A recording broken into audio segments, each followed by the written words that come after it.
अस्सलाम वालेकुम एवरीवन, कैसे हैं आप लोग? ठीक ठाक हैं? उम्मीद है आप खैरियत से होंगे, तबीयत अच्छी होगी। सबसे पहले आपको रबीउल अव्वल का महीना मुबारक हो। और मलेशिया में 12 रबीउल अव्वल कल थी और मेरे ख़्याल से पाकिस्तान में आज है, तो उसकी भी मुबारकबाद बहुत बहुत। दूसरा, कुछ इन्फॉर्मेशन आप लोगों से शेयर करनी थी। वो इन्फॉर्मेशन ये है कि ESD में एमडेक में क्या फ़र्क है और लबवान की कंपनी में क्या फ़र्क है और KL की कंपनीज़ में क्या फ़र्क होता है। तो पहले मैं आपको एमडेक का बताता हूँ। एमडेक कंपनी जो है वो सिर्फ टेक सेक्टर को डील करती हैं। एमडेक में सिर्फ वही कंपनी रजिस्टर होती है जो IT रिलेटेड या टेक रिलेटेड होती है, जिसमें सॉफ्टवेयर सॉल्यूशंस भी आ जाते हैं, जिसमें कंसल्टेंसी आ जाती है इंफॉर्मेशन टेक्नोलॉजी की, और मल्टीनेशनल कंपनीज आ जाती हैं जिसमें आप उसमें कॉल सेंटर भी ऐड कर सकते हैं, जिसमें टेक्निकल फैसिलिटीज़ प्रोवाइड की जाती हैं। तो वो कंपनी सिर्फ एमडेक से रजिस्टर हो सकती हैं। और जो दूसरी कंपनीज़ होती हैं जहाँ पे रिटेल का काम होता है, वो कंपनी सारी ESD में रजिस्टर होती हैं। फॉर एग्ज़ाम्पल रिटेल होलसेल में, फॉर एग्ज़ाम्पल आपका रेस्टोरेंट का बिज़नेस है, आपकी कपड़े की दुकान है, आपकी कोई और रिटेल बिज़नेस है, आपका प्लास्टिक की दुकान है, किसी प्लास्टिक चीज़ों की टॉयज़ की शॉप है आपकी, या फिर आपका कोई स्मॉल मीडियम एंटरप्राइज है, कोई SME टाइप आपका बिज़नेस है, ये सारी चीज़ें जो हैं वो ESD से रिलेटेड हैं। उसको एक्सपेक्टेड सर्विसेज डिवीज़न में रजिस्टर कराना पड़ता है और ये रजिस्ट्रेशन जो है वो वीज़े के लिए इम्पॉर्टेंट है। पेड अप कैपिटल और जो रजिस्ट्रेशन है ये इम्पॉर्टेंट है वीज़े के लिए। अगर आपके पास ये दोनों चीज़ें नहीं होंगी, आपके पास ऑफिस नहीं होगा, प्रॉपर चीज़ें नहीं होंगी, तो वो आपको वहाँ पे आपका वीज़ा आप नहीं अप्लाई कर सकेंगे।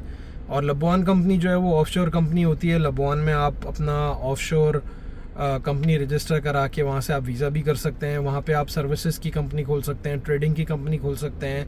But Labuan is a different entity, वो एक डिफरेंट आइलैंड है, डिफरेंट स्टेट है, वो है मलेशिया के अंडर ही, लेकिन वहाँ के रूल्स एंड रेगुलेशन में फ़र्क है। KL के डिफरेंट हैं, वहाँ के डिफरेंट हैं।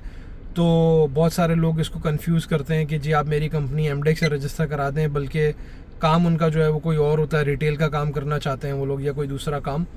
तो मैं उनको यही एडवाइस देता हूँ कि आपका जो सेक्टर है आप उसी सेक्टर में अपनी कंपनी रजिस्टर कराएं। और फिर वो ये लोग भी पूछते हैं ज़्यादातर कि अगर हमें एक कंपनी पे हम कितने काम कर सकते हैं। तो एक कंपनी पे आप 2-3 काम कर सकते हैं, बट उसमें प्रॉब्लम ये है कि अगर आपकी IT की कंपनी है और आपने IT कंपनी रजिस्टर की हुई है और आप उसमें सेकंड ऑप्शन जो है वो डाल देते हैं रेस्टोरेंट का, या फिर आप डाल देते हैं कि आपको ग्रॉसरी स्टोर खोलना है, तो जब आप सबमिशन के लिए जाते हैं और आप एमडेक में अपना वीज़ा सबमिट करते हैं, कंपनी सबमिट करते हैं अप्रूवल के लिए, तो वो चेक करते हैं और पूछते हैं कि भाई आपका प्राइमरी काम तो IT का है, आपने ये सेकेंड ऑप्शन क्यों डाला हुआ है। और ये मेरे साथ हो चुका है 1-2 बार कंपनी रजिस्ट्रेशन के वक्त और प्रोसेसिंग के वक्त, कि उन्होंने पूछा कि अगर आपका IT का बिज़नेस है तो ये आपने सेकंड ऑप्शन जो है वो रेस्टोरेंट का क्यों डाला है, ये तो रिलेट नहीं करता। अगर आपका सेकंड ऑप्शन E-कॉमर्स का है तो फिर भी समझ आता है। मतलब जो उनकी लिस्ट है प्रोवाइडेड, आप उसको फॉलो करते हुए कंपनी सेक्रेटरी को से बात करके, और उसे पता होना चाहिए कि आप क्या काम कर रहे हैं, क्या काम नहीं कर रहे, तो उसके बाद आप अपने डॉक्यूमेंट सबमिट करें। क्योंकि डॉक्यूमेंटेशन क्या ही सारा मसला है। अगर आप डॉक्यूमेंटेशन अच्छी नहीं करेंगे, आपकी प्रोफाइल जितनी भी अच्छी हो, आप करोड़पति हैं या अरबपति हैं, वीज़ा आपको फिर भी नहीं मिलेगा, प्रॉब्लम्स आपको फिर भी आएंगी अगर आप थ्रू प्रॉपर चैनल काम नहीं करेंगे। तो सोचा ये अपडेट आप लोगों से शेयर कर दूं। और इसके अलावा वीज़ों की अपडेट ये है कि जो कंस्ट्रक्शन के सर्विस सेक्टर के वीज़े हैं वो अभी भी बंद हैं। कॉलिंग वीज़े अभी भी ओपन नहीं है। मुझे अभी रिसेंटली कोई लास्ट 2 मंथ्स में 4 लोगों ने पूछा मुझसे, और 2 लोगों ने मुझे अप्रूवल लेटर्स भी भेजे फेक कंपनीज़ के। वो मैंने चेक किए, उनका कोई रिकॉर्ड भी नहीं था और उन्होंने शायद थोड़े बहुत पैसे भी दे दिए आगे। तो आप लोगों को कोई भी लेटर मिलता है, अगर आप लोगों को कोई भी अप्रूवल मिलती है, प्लीज़ या तो कोशिश करें अपने किसी जानने वाले जो मलेशिया में, उससे चेक करवा लें। वरना जो पाकिस्तान में एम्बेसी है इस्लामाबाद में या कराची में, काउंसलेट है मलेशिया की, उनके पास जाएं, पेपर लेके, वो अप्रूवल लेके, और उनसे कंफर्म करें कि जी ये वैलिड अप्रूवल है या नहीं है। और उसके बाद आप लोग जिसको भी पैसे देने उसको पैसे दें, ताकि आपके पैसे ज़ाया ना हों। तो स्कैम से बचें, और लोगों के पास दुख दर्द नहीं है बिल्कुल भी। लोग अपने थोड़े से एक पाव आटे के लिए जो है वो अगले की भैंस ज़िबा करने के लिए रेडी बैठे हुए हैं।